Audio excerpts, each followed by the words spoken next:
and we're going to bring one up right now. He's one of our superstars. He's already selling franchises, and it's Nathan Pearce. Come on up, Nathan. Woo! I don't have a walkout song like they do. They didn't give me that option. My name's Nathan Pearce. I appreciate it, Rick. I'm with a company called Pearce Bespoke, hence my last name, Pearce.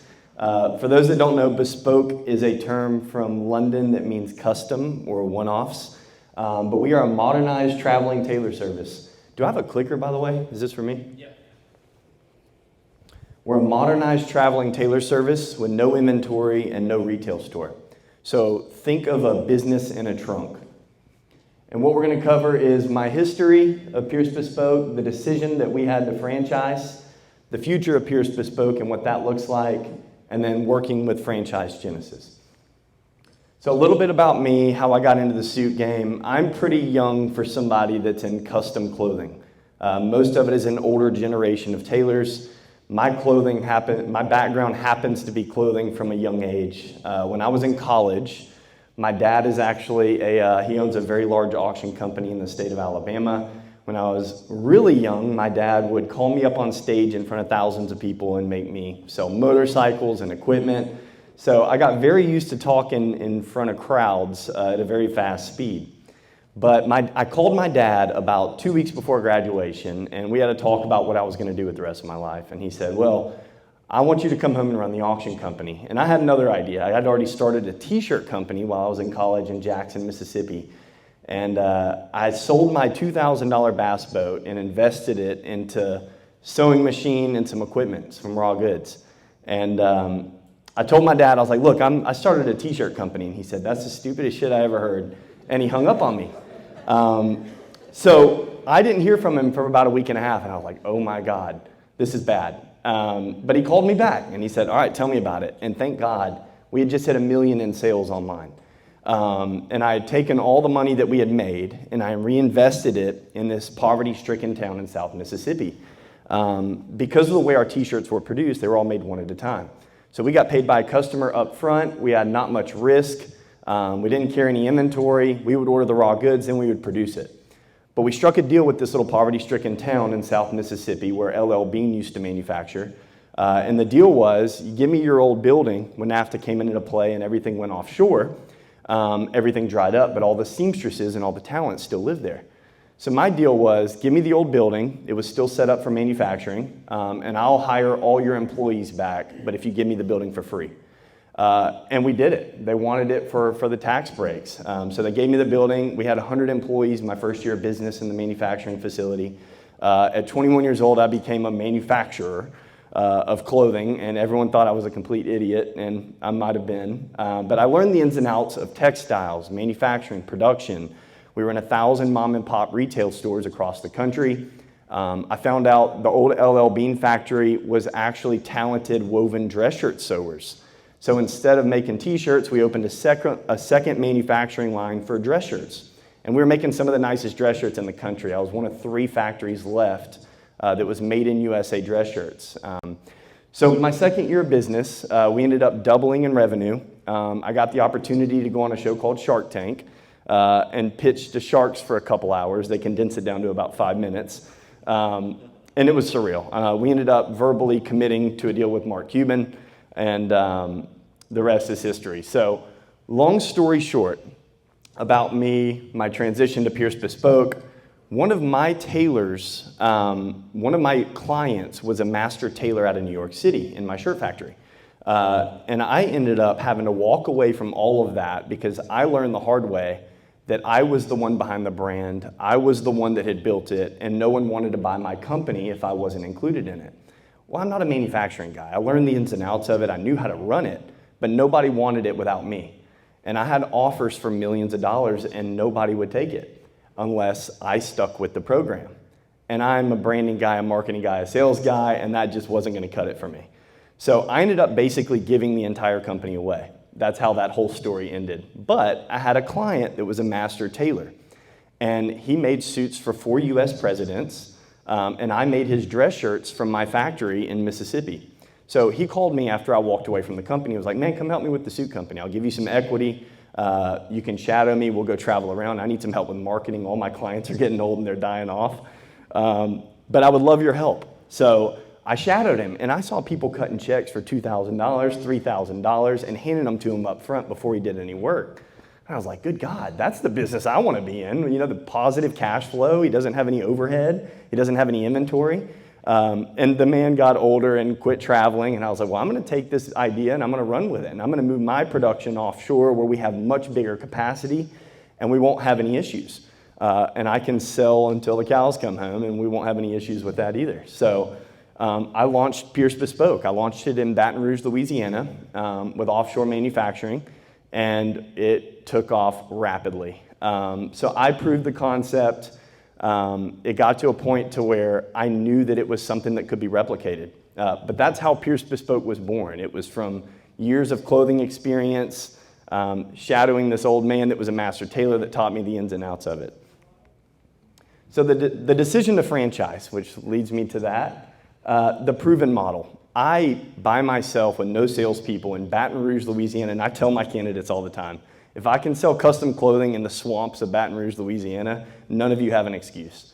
So I was selling suits, and I was doing $20,000 to $25,000 a month by myself selling suits when I first launched it. I didn't know anyone in Baton Rouge, Louisiana, but I did it the old-fashioned way. So I would show up at cigar lounges dressed to the nines, and I would show up at the restaurant for lunch, and people would come up and go, where'd you get the suit? And it would be a business card. And I tell people all the time, so we don't sell suits, we sell confidence. And there's a big difference between the two. We don't sell custom sport coats, we don't sell trousers, we sell confidence. So our whole thing is, when you put on a perfectly fitted suit, you feel like $1 million. And I tell my candidates, the only thing better than putting on a perfectly tailored suit is being the guy that made it. And all of my franchisees get to feel that each and every day. It's a fun, it's a feel-good business. They get to see people's reaction putting it on for the first time. The decision to franchise, though, for me, with my missed opportunity in my early 20s, I had millions of dollars on the table that I could have taken. One of the reasons I wasn't able to take it was I had a 50-50 business partner. He wanted to keep growing. We missed the boat. The second reason, and the second time we got offered to get bought out, I missed the boat because they wanted me as a package deal. My decision to franchise boiled down to I wanted my exit. I've missed it several times, and it was time for me to expand, put a cookie cutter model together, right? Have a correct operations manual, have everything replicated so that someone could step in and they could start servicing clients. That was my decision behind franchising.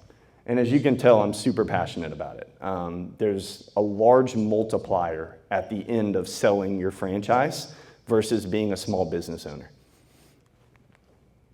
So the future of Pearce Bespoke, where we're at, we're a mobile franchise company. So we are a business in a trunk. And the way it works, just to give you a little background, we host appointments at law offices, banks, financial advisors, country clubs, yacht clubs, places of wealth, and we host them with people of wealth.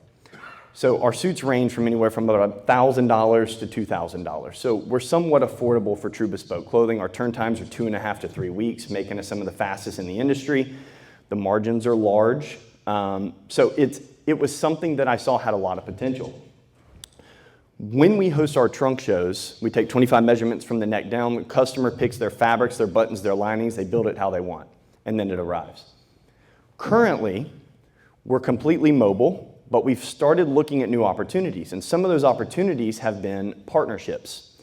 So we're talking to several barbershop chains, and what they're wanting me to do is come in, train the stylists how to sell. We'll have one tailor, and we're going to set up a mobile unit in the corner with a pedestal and a trifold mirror. So again, places of wealth. Our clientele is already walking into these barbershops. They're already getting styled. The idea is we're an added revenue stream with not much of an extra investment for a barbershop. Same thing with dry cleaners. We're talking to a chain of 7 dry cleaners right now. We're going to set 2 mannequins in the window. Customers come in. They're already getting their crappy suits that are getting dry cleaned. And the idea is they can flip them over to some bespoke suits from Pearce Bespoke, another added revenue stream.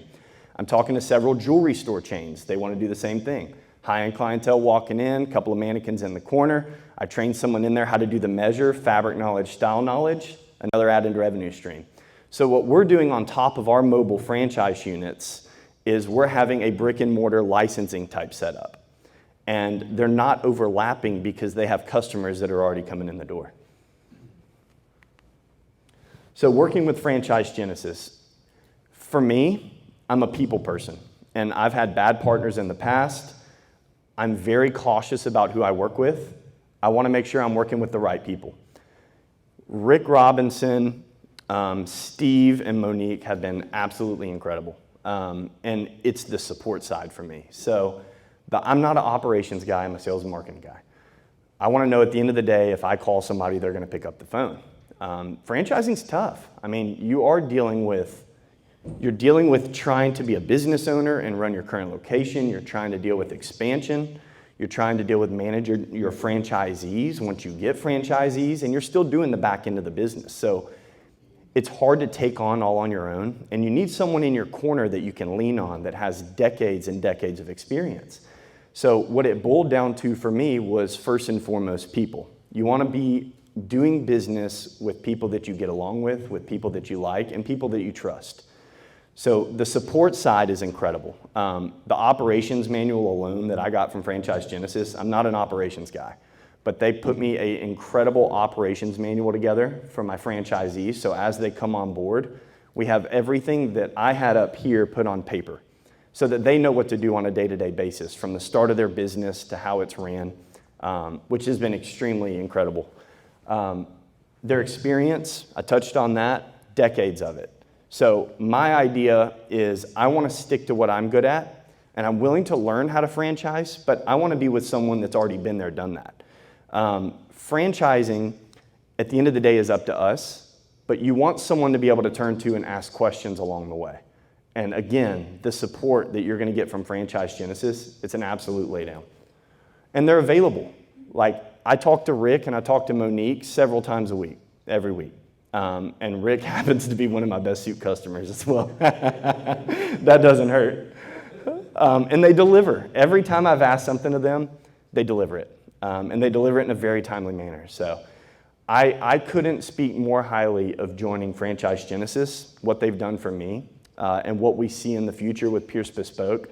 Again, it's an absolute no-brainer to be a part of Franchise Genesis. But I appreciate it, guys.